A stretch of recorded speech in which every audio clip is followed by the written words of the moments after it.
السلام علیکم۔ ویڈیو دیکھنے سے پہلے سبسکرائب شیئر کریں اور بیل آئیکن کلک کرنا مت بھولیں۔ اللہ اللہ اللہ اللہ الصبح بدا من طلعته والليل دجا من وفرته۔ السلام علیکم یا رسول اللہ وعلی آلک و اصحابک یا نور اللہ صلی اللہ تعالی علیہ وسلم۔ برکات سنت رسول صلی اللہ تعالی علیہ وسلم سے درس جاری و ساری ہے۔ اس ضمن میں ہم نے صحابہ اکرام کا جذبہ اتباع سنت پر کیسا تھا اس پر کلام کر رہے تھے۔ ایک اور واقعہ آج سنیں گے انشاءاللہ۔ حضرت عبداللہ بن عباس رضی اللہ تعالیٰ عنہ مسجد نبوی شریف میں معتکف تھے۔ ان کے پاس ایک آدمی آیا اور سلام کر کے بیٹھ گیا۔ حضرت ابن عباس رضی اللہ تعالیٰ عنہ نے سلام کا جواب دینے کے بعد پوچھا، کیسے آئے؟ تمہارے چہرے پر غم کے آثار ہیں، بتاؤ کیا بات ہے؟ اس نے کہا، جی ہاں، مجھ پر فلاں آدمی کا کچھ قرضہ ہے، اور روضہ رسول صلی اللہ تعالیٰ علیہ وسلم کی طرف اشارہ کر کے کہا، مجھے حضور صلی اللہ تعالیٰ علیہ وسلم کی قسم ہے کہ میں اس کی ادائیگی پر قادر نہیں ہوں۔ حضرت ابن عباس رضی اللہ تعالیٰ عنہ نے فرمایا، کیا میں تمہارے لیے کچھ کروں؟ اس نے کہا، ہاں۔ حضرت ابن عباس رضی اللہ تعالیٰ عنہ نے جوتے پہن کر مسجد نبوی سے باہر نکل پڑے۔ اس آدمی نے کہا کہ کیا آپ بھول گئے ہیں کہ آپ اعتکاف میں ہیں؟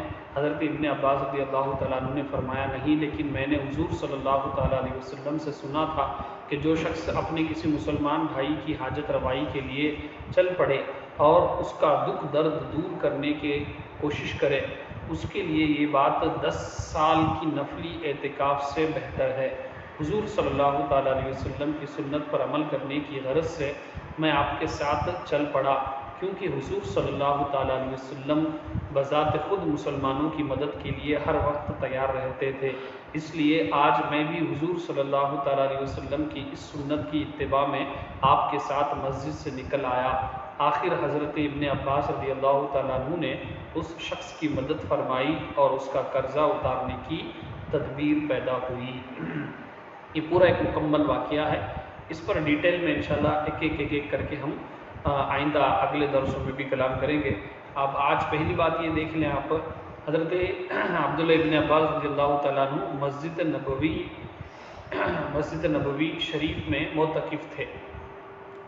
تو مسجد میں معتکف ہونا اعتکاف کہتے ہیں، یہ مسجد میں رک جانا، مسجد میں جم جانا۔ ایک علماء نے اس کا معنی یہ بھی کہا کہ دھرنا دینا یا دھرنا مارنا، جیسے لوگ سٹرائک کرتے، مطالبہ ہماری سیلری بڑھاؤ، یا پھر ہمارا پینشن بڑھاؤ، یا پھر ہماری جاب سیکیورٹی ہو، تو جیسا سٹرائک کرتے، ڈیمانڈ اپنی لے، وہ جب تک ہماری ڈیمانڈ پوری ہوتی نہیں ہمیں سٹرائک پر ہوتے۔ تو ویسے ہی اعتکاف کرنے والا مسجد میں آ کے بیٹھ جاتا اور یہ اعلان کرتا اور یہ ڈکلیئر کرتا کہ جب تک اللہ میری مغفرت نہ فرما دے، جب تک اللہ مجھے معاف نہ کر دے، میں مسجد سے باہر نہیں جاؤں گا۔ تو یہ ایک دھرنا مارنا کہتے ہیں، تو اس کو اعتکاف کہتے ہیں، اور یہ اعتکاف کرنے والے کو معتکف کہتے ہیں۔ اور مسجد میں تھوڑی دیر کے لیے بھی اگر بندہ آ گیا تو بھی اعتکاف کر سکتا ہے۔ یہ 3 طرح کا اعتکاف ہوتا ہے۔ ایک نفلی اعتکاف، یعنی 10 منٹ کے لیے بھی اگر بندہ آیا، نوایت سنت الاعتکاف اگر پڑھ لے تو یہ اعتکاف کہلائے گا، اسے نفلی اعتکاف کہیں گے۔ اور رمضان کا جو آخری 10 دن کا ہم اعتکاف کرتے ہیں اسے سنت موقدہ الکفایہ کہتے ہیں۔ اگر منت مانگ لی بندے نے، اگر کسی منت کے پورے ہونے کے بعد اگر یہ کہا تھا کہ میرا ایک کام ہونے کے بعد میں اعتکاف کروں گا، تو اسے واجب اعتکاف کہیں گے۔ لیکن اس کے علاوہ بھی صحابہ کرام کا عمل یہ تھا کہ وہ مسجد میں وقت اپنا گزارا کرتے تھے۔ یہی چیز آج ہمیں بھی سمجھنا چاہیے۔ لاک ڈاؤن سے قطع نظر، لاک ڈاؤن سے ہٹ کر میں آپ کو بات کر رہا ہوں کہ نارمل دنوں میں ہمارا وقت کتنا مسجد میں گزرتا ہے۔ ایک تو جو لوگ 5 وقت کی نماز پڑھتے ہیں وہ بھی مشکل سے کریکٹ جماعت کے ٹائمنگ پر آتے، یا پھر جماعت چھوڑ کر کبھی کبھار نماز پڑھتے، جیسے ہی سلام پھیرے تو پہلے ان کی نظر جو ہے دروازے کی طرف ہوتی، واپس نکل جاتے۔ ایک یہ، اور دوسرا، ہفتے میں ایک بار بھی جب وقت ملتا ہے تو باقاعدہ ایک ہوتا ہے کہ فری میں بیٹھنا، چلو تب آپ کو اتنا زیادہ ثواب نہ ملے، لیکن یہ ہے کہ باقاعدہ آپ کو مسجد میں کوئی پروگرام ہے، مسجد میں ہفتہ واری اجتماع ہے، بلا کر 1 گھنٹہ جب دعوت دے کر، کئی دنوں سے جب دعوت دے کر بلایا جاتا تو وہ وقت بھی مسجد میں گزارنے کا جذبہ ہمارے اندر نہیں ہوتا کہ ہم کچھ بیٹھ کر سیکھیں، اور اس ضمن میں مسجد میں ہمارا وقت بھی گزر جاتا۔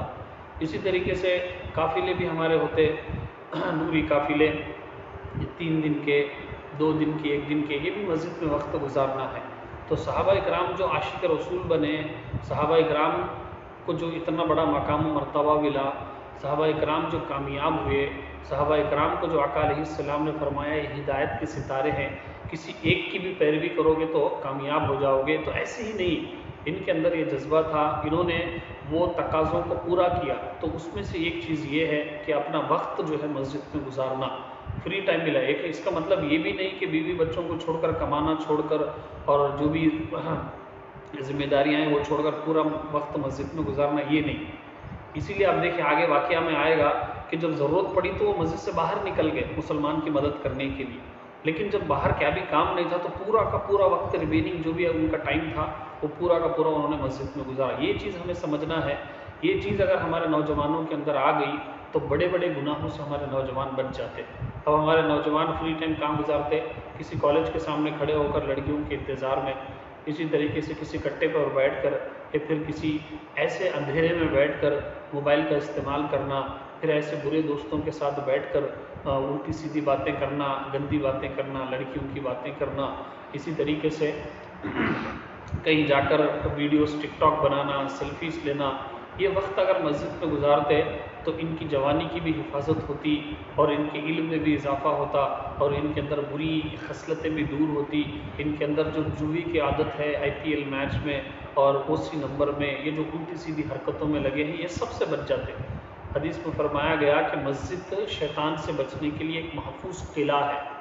جیسے فورٹ ہوتا، جنگ کرتے وقت لوگ جو ہے دشمن سے بچنے کے لیے قلعے میں، فورٹ میں جا کر چھپ جاتے کہ پورے اطراف سے ایک پورا سیکیور سیف ہوتا کہ دشمن اس پر حملہ نہیں کر سکتا۔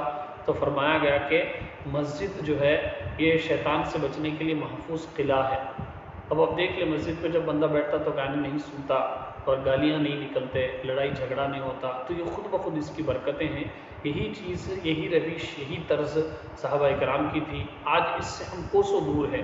ایک تو وہ کہ جو میں نے کم سے کم جو وہ لوگ جو 5 وقت کی نماز پڑھتے ہیں، چلو 5-10 منٹ تو آتے، لیکن وہ لوگوں کا حال آپ ذرا دیکھیں کہ جو جمعہ کی نماز بھی نہیں پڑھتے، اور بعض جمعہ کی نماز بھی پڑھتے ہیں کریکٹ، اب ان کو یہ بھی شعور نہیں ہوتا کہ بھئی 1 ڈیڑھ 12 ساڑھے 12 1 بجے جائیں، کم سے کم 1 آدھا گھنٹہ بیان سنیں، نہیں، کریکٹ آئیں گے، جماعت یا خطبہ ہو رہا ہوگا تب نماز پڑھیں گے، فوراً نکل جائیں گے۔ اور وہ لوگ جو جمعہ کی بھی نماز نہیں پڑھتے، کئی مہینے ہو گئے انہوں نے مسجد میں اپنا وقت نہیں گزارا۔